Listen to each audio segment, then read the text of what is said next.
breakdown of EU. So I thought I would start off. I can't be asked to. I mean, the only times I've shown the Discord on this channel is of my own writings. I've not showed anything that is not from me. So yeah, but you know, just to be even more clear, I would rather just keep it in my own Discord, to be fair, if I'm showing it on my YouTube from now on. So I'll do these little screenshots. But yeah, so I was saying same as GU for me. What I was referring to was I needed to see the 1 hour retrace above the Asia high at least. At least it just had to be above there. That's I was aware of where the OTR was. And you're aware also I don't like calling it that because of the like connotations behind it and all that BS, but it just helps me distinguish between highlight in my head what I'm referring to. So anyway, yeah, this is what I wanted to see for Euro, and this was real time. You can see up here 7:42 UTC, October 28th, 7:42, and then you can also see the timer right there. And then as time progressed, we got that nice 1 hour bar close, which I can show. So as of so we got that 1 hour nice bar close at 10, the 9 a.m. specifically. I'm just gonna oops, let's not do that.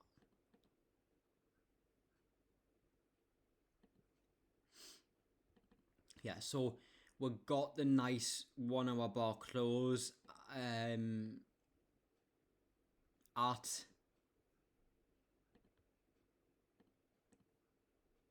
10. Sorry, just kind of, yeah. So we got the nice 1 hour bar close that I was waiting for. Price is better, or price is better than what I needed to see the 1 hour bar close nice at. I could have just had it like close like here nicely, like form its wick, or even open here, shoot to the upside, and then close at like here, just forming somewhat of a first initial intent exhibit of the day bar closed. So something like that, this bar right here. So it doesn't have to be that nice, or maybe something like this. This is a prime example of it not having to be that nice. And then we got that at 10. So then what was left to do was drop down to the 15M time frame and wait for a 15M bar close above a intraday liquidity point, which I also don't like saying, so I call it ISLQS, intra-session liquidity sweep. Yep. I would rather call it ISLQS because it doesn't sound gay. But anyway, in my head. So, yeah, we got the nice 1 hour bar close that I was waiting for. Price is better than what I needed to see it at. And then, obviously, I only trade till 10, and specifically that then means 10:15, because if I know hypothetically I could just stop at 10, but I don't like to.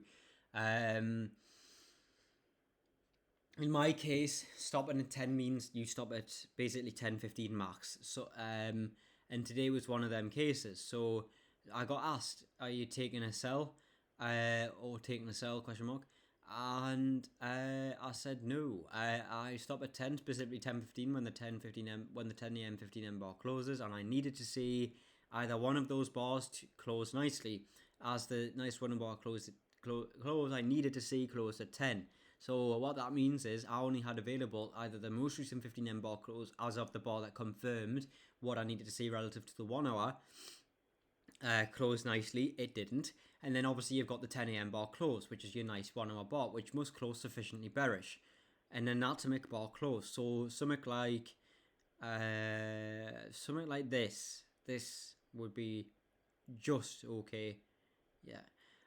Or like this, but obviously it would close up here on either one of these two bars, because I trade specific times, right? So yeah, that's as similar as I needed. I need to see an anatomic bar close like I outlined here. So I guess I can get rid of all this now. And it was the same analysis as GU, really. I can just really quickly go over it. I'm not going to be quick. I'm not going to be long. So it looks like it's going to continue pushing lower. I'm not going to be providing detailed descriptions of why. I'm just going to say what I think. So this kind of looks a bit iffy considering it's already pushed heavily to the downside into the previous arm pushes range.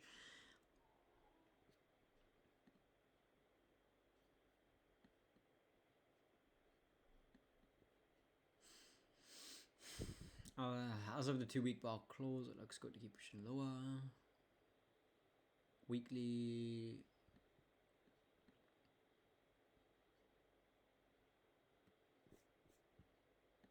Like, look how it's structured and angled, and how the most recent bar closed like the way it did amongst existing structure of the arm push, and how that compares to the previous arm push, what was in play's range. It's well below, but is a reaction likely to take place with regard to the arm push being traded to an area where a reaction would make sense to take place at? Ultimately, if it then started to form in a way what made sense to do so? No, it looks like it's going to keep pushing. 3D. Whoa. Oh, I'm looking at the CFD chart. Yeah, so on the futures chart, you've got the 3-day bar close.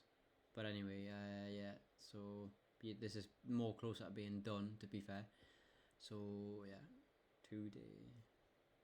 2-day bar close. How the chart was set up.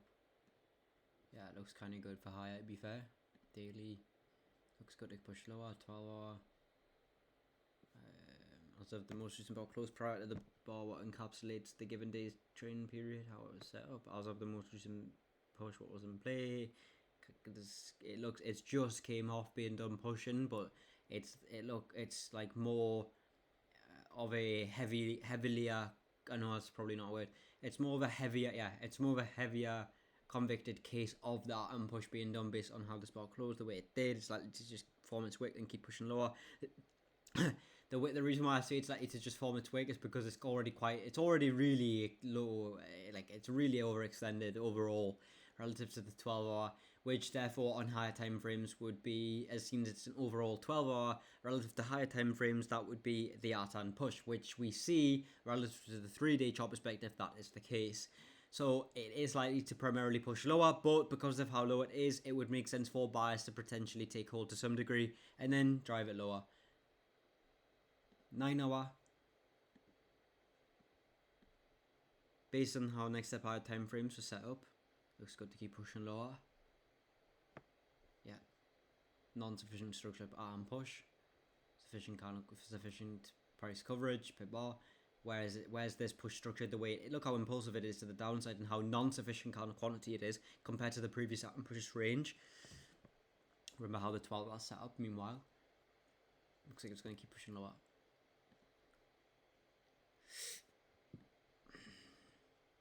There we are. What the fuck? Oh, right, yeah.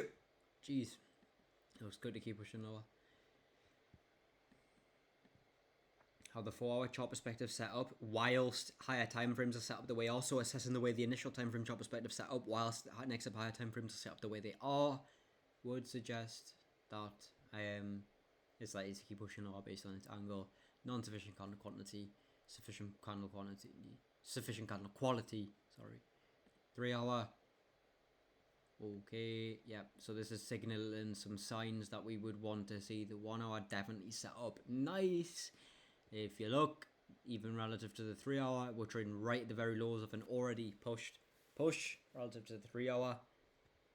2-hour, I'm just gonna see it more granularly, whatever. And then yeah, like this looks good to push higher.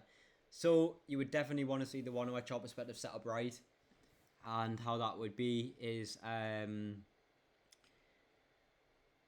so you've kind of got like this atom push going on, right? So you got this push lower, push higher, push lower. So yeah, this is your atom push's range. You wouldn't want to see an OTR retrace here, no way.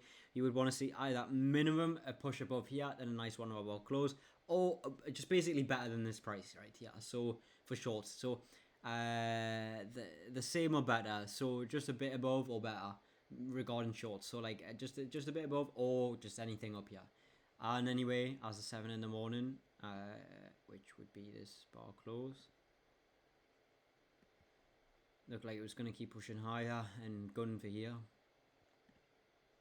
And then you get your nice 1 hour bar close here. First industrial intent exhibited the day bar close, and then the same thing. Well, I literally just outlined, and you didn't get it.